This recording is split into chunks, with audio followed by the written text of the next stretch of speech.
দীঘিনালাতে যে ঘটনা ঘটে, দীঘিনাতে ছাত্র সমাজ শান্তিপূর্ণ সমাবেশ করে এর আগের দিন 17 তারিখ থেকে খাগড়াছড়ির সফরে যে একটা মামুন ভাই নামে হত্যাকাণ্ড হয়, সেই হত্যাকাণ্ডের প্রতিবাদ স্বরূপ দীঘিনালাতে একটি সাধারণ বিক্ষোভ মিছিল শুরু করেন।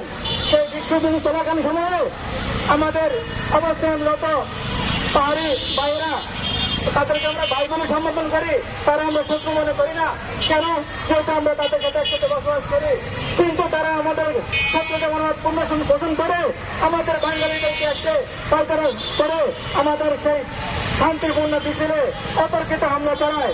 সে হামলার সুবাদে বাঙালি ছাত্র পরিষদ, বাঙালি ভাইরা এবং জনসাধারণ সবাই মিলে তারা পাল্টা দেওয়া শুরু করেন। আমি বলতে চাই, আমরা এই নৈরাজ্য চাই না, আমরা শান্তিপূর্ণ পাহাড়ে সহবাস চাই, পাহাড়ে শান্তি চাই।